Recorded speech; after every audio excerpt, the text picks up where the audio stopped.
Eu gosto de ficar vendo minha família. Minha família me inspira, né? A minha família, eu penso que Deus também, se ele fala, deixa eu ver minha família, ele olha para nós, né? E fala assim, esse pessoal aí me inspira. Vamos lá então, gente, que hoje nós vamos falar sobre família, né? Gênesis capítulo 30, nós continuamos vendo que a formação de uma família, né? Como, lembrando aqui que Jacó, né? Ele saiu da casa do seu pai, da sua mãe, seu irmão queria matar ele comprou a primogenitura do seu irmão, enganou seu pai e recebeu a bênção no lugar do seu irmão Esaú, e agora então ele vai para a terra da sua mãe, procurar o seu tio Labão e ali tentar estabelecer residência, encontrar uma esposa e formar uma família. Então ali ele conhece Raquel, né, filha de Labão, se apaixona por ela, trabalha 7 anos por Raquel para poder, né, ter o direito de se casar com ela. E na hora do casamento, na hora da consumação do casamento, né, do matrimônio, o que acontece foi que Labão, né, passou a perna em Jacó. Jacó, né, irmãos, deixa eu dar uma ajeitadinha aqui, ó. Jacó, que era um enganador tão bom, né? Opa, desculpa aí, gente.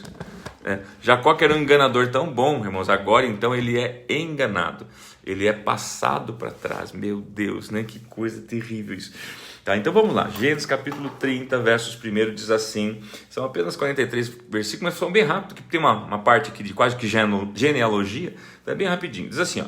Quando Raquel viu que não dava filhos a Jacó, motivação, ela não dava filhos a Jacó. Já tinha casado com Jacó, né? Porque Jacó já tinha sido enganado, ficou com Lia, casou com Lia, mas depois requer o seu direito junto ao seu sogro Labão, que lhe dá também Raquel por mais 7 anos de trabalho. Então aqui, né, casado agora com 2 mulheres, não era o plano era uma só, mas agora com 2 esposas. Então o versículo 1 do capítulo 30 começa com Raquel observando que não dava filhos, ou seja, por algum motivo foi impedido dela dar filhos. O texto não fala necessariamente aqui que ela era estéril, mas que ela não podia dar filhos, ok? E a Bíblia diz assim, teve inveja da sua irmã, de Lia. Por isso disse a Jacó, dá-me filhos ou morrerei. Observamos aqui que nós vemos aqui um fruto muito comum da carne que se chama inveja. E o que é inveja agora, gente, que sentimento, que coisa tão pequena, ou que sentimento às vezes tão desapercebidos que entra na nossa vida, produz, né, na vida de um ser humano, de uma pessoa, e as tragédias que uma simples inveja pode causar a todos nós. Porque olha só, por causa dessa inveja, versos 2, Jacó ficou irritado e disse, por acaso estou no lugar de Deus, que a impediu de ter filhos? Então ela respondeu, aqui está minha serva, né, Bila, deite-se com ela, para que tenha filhos em meu lugar, e por meio dela eu também possa formar família. Queridos, qual que era o problema aqui?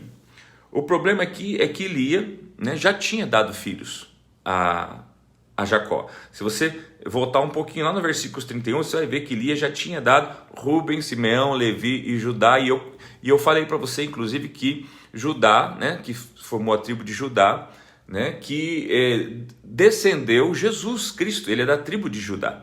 Então observe que Jesus vem da linhagem de Lia, né, ou seja, daquela que veio enganada, digamos assim, né, para Jacó. Deus suscita a sua descendência. Veja bem, Deus não poderia suscitar a sua descendência da amada de Jacó, né, daquela que realmente foi escolhida de Jacó. Aqui então a gente vê que os planos de Deus, irmãos, eles estão acima dos planos dos homens, porque a gente acha que a gente vai conduzir Deus, a gente acha que a gente vai manipular Deus, a gente acha que fala, não importa se Deus quer que eu case com Lia, né, quem eu quero é Raquel, e é Raquel que eu quero, então o problema é de Deus, né? E não, a gente vê que Deus, na sua onisciência, onipresença, né, ele permitiu, né, que Jacó colhesse o que ele plantou, porque falar que Deus enganou Jacó, Deus seria o enganador. Agora, Deus utilizar uma legalidade que Jacó deu de enganar para também ser enganado, então não é Deus, aí é só Deus permitindo que ele colha o que ele plantou. Tá? Então a gente precisa entender muito claramente isso, senão você vai ter uma imagem errada, errônea e distorcida de Deus, achando que Deus é mau. Não, Deus ele perdoa a gente dos nossos pecados, mas ele permite que a gente colha as consequências do nosso pecado. Tá? Então agora observe que, e também não foi um castigo de Deus, Deus, ele é uma bênção. Se você for ver, Deus garante, ele está garantindo Lia, seus irmãos e toda ali porque bem ou mal, né? A Lia nunca, jamais vai ser esquecida. Esses irmãos de Judá jamais serão esquecidos, porque afinal de contas são os irmãos de pai e mãe da linhagem de Jesus, tá? Por exemplo, Raquel agora então começa, né, que ela não pode ter filho e dá então Bila, né, para que ele se deite. E a primeira pergunta que eu faço para você, principalmente vocês mulheres que nos acompanham, que tipo de esposa, né, ou que tipo de amor, ou de carência, ou de inveja é essa que dá o seu marido para deitar com outra? Já está tendo um problema que ele já tem uma, né, que o seu pai arrumou para ele e para tua cabeça também. Agora que tipo de amor, de relacionamento que coloca, né, um filho, né, um desejo de ter um filho, não tem problema nenhum, mas acima de valores como fidelidade. Ela estava ensinando o seu esposo, né, né, se você tiver algum problema, deite-se com outra. Se você quer ter mais um filho e eu não posso te dar, então deite com qualquer uma, né, tem aliança com qualquer uma, mais ou menos isso. Então olha só como ela começa a construir a sua casa, o seu lar, queridos, por meio de engano também. E Jacó colhendo tudo isso, né, gente? Colhendo todas essas consequências, tá? Versos 4. Por isso ela deu a Jacó, a sua serva Bila, por mulher. Ele deitou-se com ela. Bila engravidou, deu-lhe um filho. Então Raquel disse: Deus me fez justiça, né? Botou até Deus no meio. Ouviu o meu clamor e deu-me um filho. Por isso deu-lhe o nome de Dan. Na verdade, irmãos, Deus é Deus. É óbvio que ele abençoa, né? Ele abençoa até o que está amaldiçoado. Ele muda, ele troca a maldição em bênção. Agora, isso aqui não teve nada de Deus, não, irmãos. Não foi Deus que fez isso aqui, não. Isso aqui foi a Raquel mesmo, né? Mas mesmo assim, Deus converte a maldição em bênção, né? Deu ali para ela Dan, né? Que formou depois uma tribo, que foi os Danitas, tá? Dan significa justiça, então a ideia de um povo, né, de juízo, de justiça, não necessariamente, eles foram terríveis, mas tudo bem, né? Olha lá, verso 7, Bila, serva de Raquel, engravidou novamente, né? E deu Jacó o segundo filho. A pergunta é, agora diz assim que a Bila engravidou novamente. Ela engravidou por quê? Raquel já não tinha um filho? Será que Raquel sentiu falta de mais um filho? Ou será que era Jacó que já tinha gostado da Bila ali, já tinha tomado ela como mulher também, estava ali, né? Cada noite dormia com uma, e começou a fazer filharada, tá? Aqui o texto, a primeira ela fala assim, eu vou dar a Bila para Jacó, mas na segunda vez aí você não vê ela fala, eu vou dar você de novo para Bila, né? Para você fazer mais um, não, ela já tinha um filho. Você está entendendo aqui a confusão, olha só essa família disfuncional, como é que ela se formou, gente. E depois imaginar que Deus consegue, né, juntar tudo isso, botar num saco, sacudir e fazer disso ainda uma promessa maravilhosa, tá? Verso 6, então Raquel disse, Deus me fez justiça, ouviu o meu clamor e deu-me um filho, por isso deu-lhe o nome de Dan. Bila, verso 7, serva de Raquel, engravidou novamente e deu a Jacó o segundo filho. Então disse Raquel, tive grande luta com a minha irmã, venci pelo que chamou Naphtali. Quando Lia viu que tinha parado de ter filhos, porque ela tinha dado 4 já, tomou sua serva Zilpa e deu a Jacó por mulher. Porque ela achou o seguinte, irmãos, que o que vai segurar o meu homem é a quantidade de filho que eu dou para ele, né? Então começaram uma disputa, quem dava mais filho. 10. Zilpa, serva de Lia, deu a Jacó um filho, e Jacózão sempre ali, né, irmão? Só querendo ajudar, né? Só querendo ajudar. Né? Perdão, versos 10. Zilpa, serva de Lia, deu a Jacó um filho. Então disse Lia, que grande sorte, por isso o chamo de Gade. Zilpa, serva de Lia, deu a Jacó mais um filho. Então Lia exclamou, como sou feliz. Mulheres dirão que sou feliz. Por isso lhe deu o nome de Aser. Durante a colheita de trigo, Ruben saiu ao campo, encontrou algumas mandrágoras e as trouxe a Lia. Ruben, um dos filhos de Lia, com Jacó, sua mãe. Então Raquel disse a Lia, dê-me algumas mandrágoras de seu filho, uma espécie de umas frutinhas lá, irmãos, né? De seu filho. Mas ela respondeu, não lhe foi suficiente tomar de mim o meu marido? Né? Com quem diz, o marido é meu, eu que casei com ele, eu fui a primeira, tá? Então não foi suficiente, você vai tomar também as mandrágoras que o meu filho trouxe? Então disse Raquel, Jacó, gente, o que é isso aqui? O que você entende por isso? Jacó se deitará com você esta noite em troca das mandrágoras trazidas pelo seu filho. Se você pegar a tradução NAA, nova atualizada, Almeida atualizada, vai estar escrito assim: Raquel aluga Jacó, alugou, irmãos. Ela falou assim, né? A Lia alugou. Raquel falou assim: Lia, eu te alugo por uma noite, o meu marido, em troca dessas frutinhas, dessas mandrágoras. E Lia aceitou, gente. Olha só, né? Versículo de novo. Olha que coisa doida, gente. Né? Então Raquel disse: Jacó se deitará com você, eu vou alugar ele para você, em troca das mandrágoras trazidas pelo seu filho. Verso 16. Quando Jacó chegou do campo naquela noite, Lia saiu ao seu encontro e lhe disse: hoje eu te aluguei, viu? Hoje eu paguei por você. Hoje você me possuirá, pois eu comprei esse direito com mandrágoras do meu filho. Naquela noite ele se deitou com ela. Deus ouviu Lia. Gente, que coisa doida essa. E ela engravidou e deu a Jacó o 5º filho. Que mandrágorazinha cara, que aluguel que ficou caro para Raquel, hein?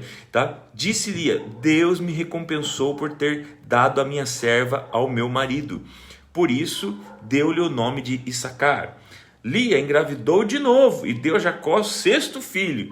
Disse Lia: Deus presenteou-me com dádiva preciosa. Agora meu marido me tratará melhor. Observe que esse verbo que tratará melhor quer dizer o seguinte: ainda que ela fosse a mãe dos muitos filhos de Jacó, existia um trato melhor para Raquel, que era amada de Jacó. Tá? Afinal, já lhe dei 6 filhos. Na verdade, irmãos, eles estão tentando o quê? Observe que eles estão tentando ganhar atenção por meio de uma troca. Jacó tem que me amar mais pelo que eu fiz por ele. Olha quantos filhos eu dei por ele. O que isso aqui tem a ver, irmãos, conosco hoje, com Deus, com você? Tá? Porque aqui, queridos, retrata, podemos fazer esse paralelo, tá? Dessas mulheres como a igreja, como nós, tentando dar filho para Deus através do fruto daquilo que fazemos para Ele nos amar mais ou menos. E na verdade Deus é Deus e Ele nos ama da mesma forma. Ele ama todos nós, não é o que nós fazemos. Então a gente fica tentando achar coisas e não importam os meios, não importa, para chamar atenção, para trazer o nosso esposo. Entenda uma coisa, querido: Jesus, Ele não está preocupado com o que você faz, com o que eu faço para Ele, ou quanto de filhos podemos dar, e sim quem nós somos. Nós somos obedientes a Ele? Nós somos esposas fiéis? Ou nós ficamos alugando o nosso Jesus, né, para qualquer um? Né? É esse o valor que nós damos para Ele. Se você, eu vou fazer uma oração aqui, né, para Jesus abençoar você. Não, Jesus vai abençoar você porque Ele te ama. Eu posso contribuir com você na intercessão, né, agradecendo a Ele por aquilo que Ele faz por nós. Ele é o nosso esposo. Ele ama todas as suas esposas, os seus filhos, e Ele gera filhos. Quando você tem um relacionamento verdadeiro e sincero, o fruto do seu ventre se abre. Você vai ter frutos sinceros de cristão, frutos verdadeiros de cristianismo, sem precisar alugar ventre de ninguém, sem precisar comprar, né, uma bênção, sem precisar utilizar de recursos, né, ou de outros para gerar por você. Tem gente que fica assim: ai, ora por mim, pastor, porque Deus precisa me abençoar. Você quer que eu gere por você?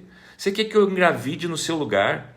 Eu digo para você, eu vou engravidar, mas Deus vai engravidar a mim, tá? E eu quero que Deus engravide você, porque é você que precisa ter relacionamento com Ele. É você que tem que se deitar com o teu marido, não sou eu.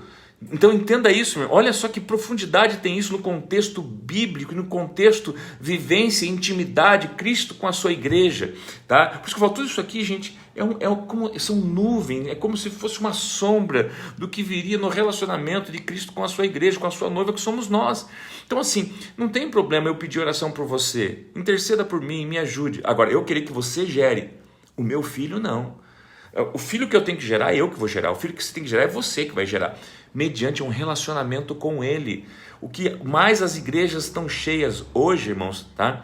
É de mulheres e homens que não querem engravidar e querem que a igreja engravide para eles e dê para eles. Querem que o pastor engravide, né, de Jesus para dar para eles. Então fica uma igreja dependente, uma igreja que dá bênção. Eu quero a bênção, eu quero o filho, mas eu não quero gerar o filho, eu não quero engravidar, eu não quero que o meu corpo mude, eu não quero ser transformado, eu não quero que a minha vida seja transformada pelo poder de Deus, eu não quero parar de beber, de fumar, de usar maconha, de prostituir. Não, se eu gerar um filho do Deus aqui, eu vou ficar menos sexy, né? Porque agora eu não posso fumar, beber, falar palavrão, usar droga, prostituir, porque afinal de contas eu estou carregando um fruto dele, né? Eu tenho um esposo. Você está entendendo agora?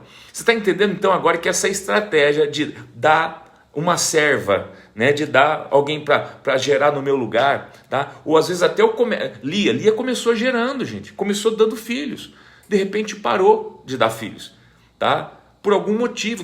Quem sabe o motivo não era a falta de relacionamento que ela tinha com o seu esposo? Quem sabe ela parou de ter filho porque o seu esposo deixou de se relacionar com ela, de se deitar com ela, de dormir com ela. Por quê? Quem sabe ela estava chata, quem sabe ela estava, né, irritante, né? Ela não usou do direito dela de esposa, né, para ter intimidade com o seu esposo e assim dar frutos. Então hoje eu e você somos filhos de Deus, mas somos família de Deus, e a Bíblia fala que Cristo como a igreja é como o casamento, o homem e a mulher. Nós devemos ter relação com Ele, para que Ele gere frutos em nós.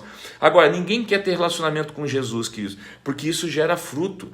Ele quer que outra pessoa tenha... não, você tenha relacionamento com Jesus porque você é pastor, você ganha para isso, então você tenha, né, e traga a bênção para mim, traga o filho para mim criar. Aqui, irmãos, com todo respeito, desculpa, tá? Eu estou ensinando isso para você fazer isso para os outros. Fala assim, aqui, meu irmão, negativo. Eu vou gerar os meus frutos, você vai gerar os seus. Eu vou lhe ensinar. Eu posso lhe ensinar como ser uma boa esposa, um bom esposo para Cristo. Isso sim, para que você tenha intimidade com Ele e você gere os frutos dessa intimidade. Você está me entendendo, queridos? Você está entendendo o quanto se deturpou, né, o sentido de igreja, o sentido de relacionamento com Deus, tá? Porque a igreja virou o laboratório, os bebês de proveta, onde a gente faz bebê de proveta. Sim, botamos alguém lá para gerar para os outros, botamos lá uma família pastoral para gerar para os outros. Eu não estou dizendo que eu não queira gerar, irmãos, só que eu vou dizer uma coisa para você: o filho que eu gerei é meu. Se eu chegar depois e catar de você, você não reclama, porque eu gerei em mim, é meu, tá? Eu não vou dar para outro, tá? É meu, saiu de dentro de mim, tá? Por isso, irmãos, eu falo que os meus filhos espirituais também, que Deus me deu, é meu. Eu fico doido quando alguém arranca um filho espiritual meu, porque eu que gerei.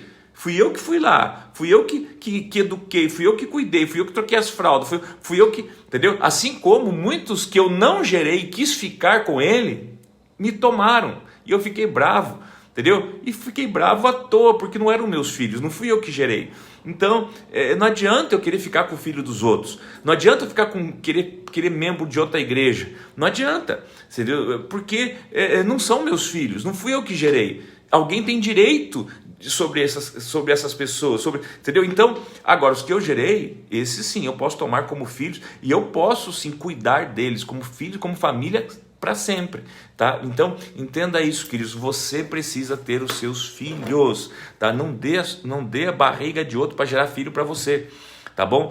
Mas eu não estou tendo filho, porque há um relacionamento aí que está com problema, né? Aqui não diz que ela era estéril.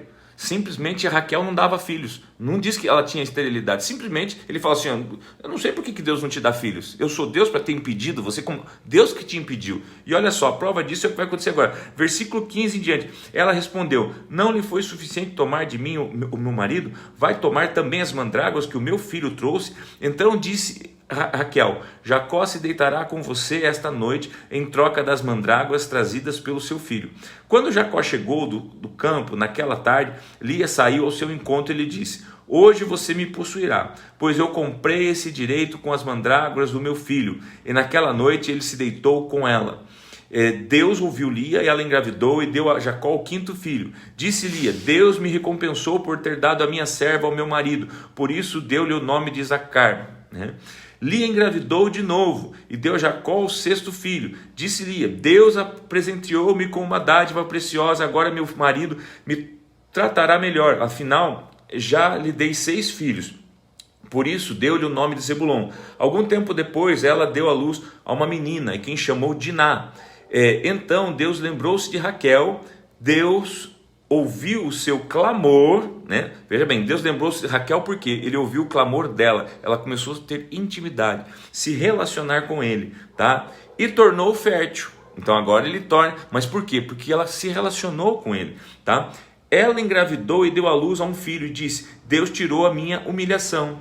Deu-lhe o nome de José e disse: que o Senhor me acrescente ainda outro filho, tá? Depois Raquel deu à luz José, né? Depois que Raquel deu à luz a José, Jacó disse a Labão: deixe-me voltar para minha terra natal, dê-me as minhas mulheres pelas quais servi os meus filhos e partirei. Você bem sabe quanto trabalhei para você. Aqui, irmão, já vai começar um outro relato da história, mas até aqui, fechando esse assunto, tá? O que eu quero que você perceba? Agora então, né? Ela começa a ter intimidade com Deus, então agora Deus abre a madre dela, Raquel, para que ela tenha um filho, tá? E nasce aqui, né, José e Benjamim, tá? Agora, qual é o sentimento você acha que Raquel vai ter por José e Benjamim e pelos outros filhos que ela teve com a serva dela, Bíblia? Você acha que é o mesmo? Você acha que ela vai olhar, meu filho querido, né? Lá para os filhos de Bila, tá? Para Dan, para Naphtali, para Gad, para Aser, né? E olhar para Benjamim e Josué e ver eles iguais. Não, eu até amo mais os que vieram antes. Não, irmãos, ela vai amar mais os dela, tá? Claro que ela vai ter um carinho, um respeito, porque ela criou os outros, né? Mas a mãe do outro está lá. Agora ela tem os delas. Por isso que eu falo assim, olha a confusão que causou isso aqui, tá? Enfim, queridos, então aqui eu vou deixar aqui, porque mais na frente a gente vai voltar a falar nesses filhos, nessas descendências, nessas tribos, tá? E agora então começa uma segunda parte, que é o quê? É Jacó, então, entendendo que está na hora de voltar para a sua terra, está na hora de voltar, né, para Canaã, porque há uma promessa de Deus, há coisas que precisam se cumprir. Então agora vem todo o discurso, irmãos. Nós vamos resumir aqui, que é o quê? Agora ele tentando se desvencilhar do seu sogro. E o seu sogro diz para ele assim: olha, Jacó, não, me veja aí o quanto você quer ganhar, porque eu descobri por meio de adivinhação que eu tenho sido abençoado por tua causa, tá? Você tem sido a razão de eu ter sido abençoado, tá? Ou seja, eu não quero que você esteja aqui por tua causa, por causa das minhas filhas, por causa dos meus netos, não. Eu quero que você permaneça aqui porque eu sei o quanto você tem, através de você eu tenho sido abençoado. Então observe aqui que é uma relação de interesse. Queridos, há muitas pessoas que a relação dessas pessoas com Deus é de interesse. Eu estou com Deus por aquilo que Ele tem me feito. Deus tem me prosperado porque eu estou na igreja. Deus tem me prosperado porque eu estou no Evangelho.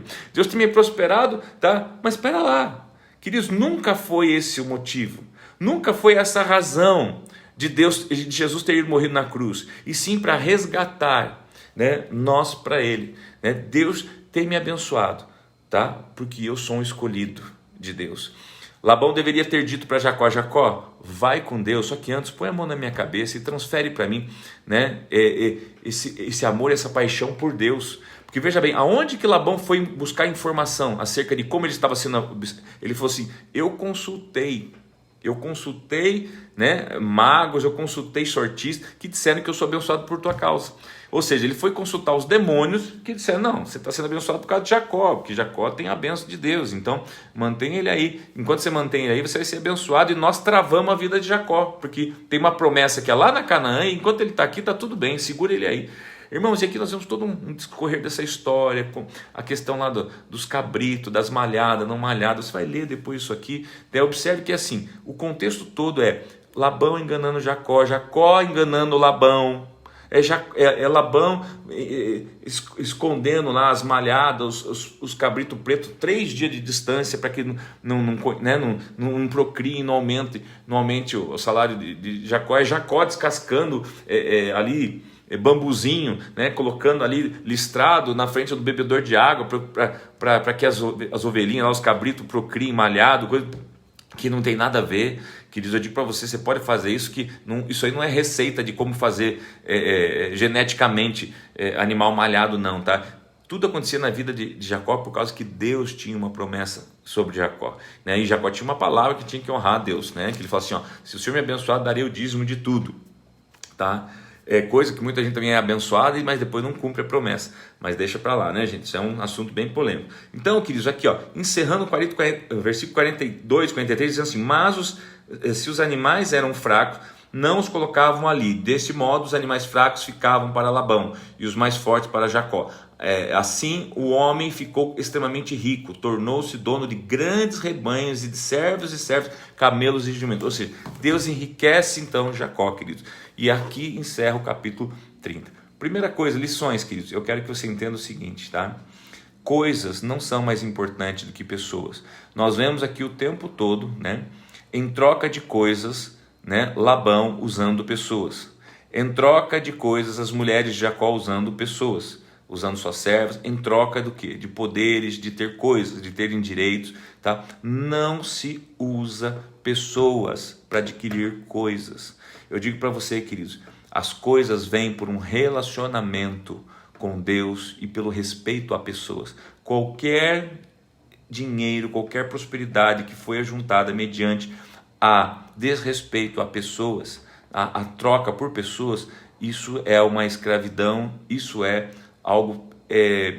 algo repudiante, né, a Deus. Então, o Espírito Santo veio para justamente nos ajudar a andar corretamente. Eu não posso usar você para ter coisas. Eu, como igreja, não posso usar você para ter coisas, tá? Mas eu posso ter coisas, né, por estar com você. Isso sim, por cuidar de você, por amar você, por zelar por você.